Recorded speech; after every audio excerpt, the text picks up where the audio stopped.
저는 이 가나안 정복의 이야기를 읽을 때마다 마음이 좀 불편한 게 있습니다. 왜 이스라엘은 가만히 잘 살고 있는 가나안에 들어와서 이렇게 상황을 복잡하게 만들까 하는 생각입니다. 하나님은 이 가나안 땅이 죄악으로 더럽혀진 것 때문에 그들을 심판하시고 이스라엘 백성들을 그곳에 다시 심고 있는 장면이라는 것이에요. 이 세상은 죄악과 거짓과 더러운 것들로 가득 차기 때문에 그곳을 우리 그리스도인들이 예수 그리스도의 영향력으로, 선한 영향력으로 끼쳐야 되는 줄을 믿습니다.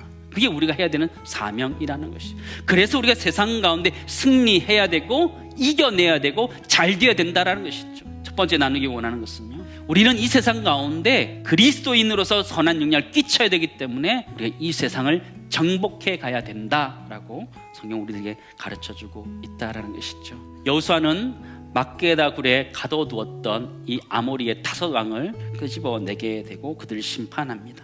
여호수아는 지휘관들을 이렇게 얘기하는 거예요. 아모리 5왕의 목을 밟으라, 이렇게 이야기하는 것이죠. 보통 군 총사령관이 적장의 목을 밟는 것인데 여호수아가 직접 밟지 않고 지휘관들에게 가까이 와서 이 왕들의 목을 발로 밟으라 라는 것이죠. 그러면서 여호수아는 하나님이 자신에게 주었던 말을 이 지휘관들에게 해주는 거예요. 두려워하지 말고 놀라지 말라, 강하고 담대하라, 그 얘기를 하는 것이죠. 하나님이 자신에게 준 승리를 다시 지휘관들이 경험할 수 있도록 그들이 와서 직접 가까이 와서 왕들의 목을 밟으라 이야기하고 있음을 보게 되죠. 사랑하는 성도 여러분, 어떻게 신앙생활 하고 계십니까? 신앙의 공동체 안에서 멀찍이 이렇게 가고 계시지 않으신가요?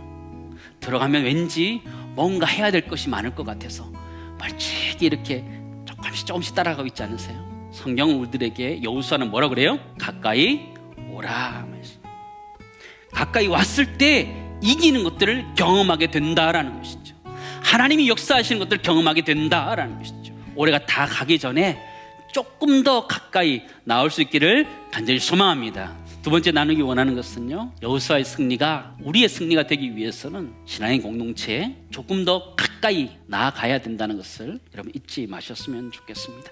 이 아모리 5왕이 다스리고 있는 7성을 점령하는 이야기가 우리가 읽었던 본문 다음에 기록되어져 있습니다. 근데 이 성을 점령하는 것을 보면 누구에게 행한 것처럼 누구에게 행하였다, 비슷한 패턴으로 이기고 있는 것을 우리는 발견하게 돼요.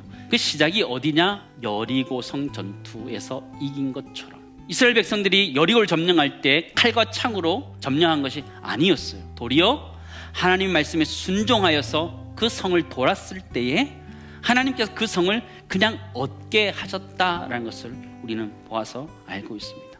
우리 그리스도인들의 승리는 칼과 창에 있지 않다라는 것이죠. 습관적으로 하나님 앞에 순종하는 것이 우리 이기는 습관이라는 것을 우리 가르쳐주고 있어요.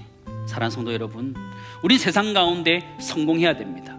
그 이유는 선한 영향력을 끼치기 위해 성공해야 돼요.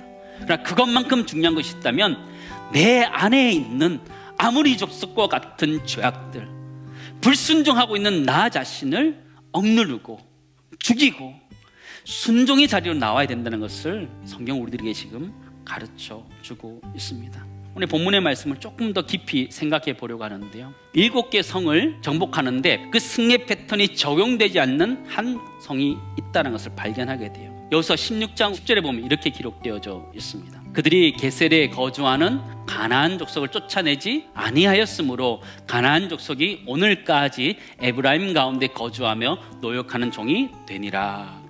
이 게셀 사람들에게는 구원의 문이 살짝 열려있는 것을 발견하게 돼요. 기생 라합에게 열어두었던 것처럼 또 기브온 사람들에게도 그 문을 살짝 열어두셨다는 것을 우리는 보아서 알고 있습니다. 때로는 우리 인생을 살아가다 보면 하나님이 나에게서 떠난 것 같은 느낌을 가질 때가 있지만 하나님은 우리를 절대로 포기하지 않으시는 줄을 믿습니다. 하나님과 구원의 문을 항상 살짝 열어두고 있음을 기억하면서 살짝 열어둔 그 문을 통해 하나님의 역사가 우리 삶들 가운데 일어나는 것을 기억하면서 하나님의 큰 위로하심이 우리 모두에 있기를 간절히 소망합니다.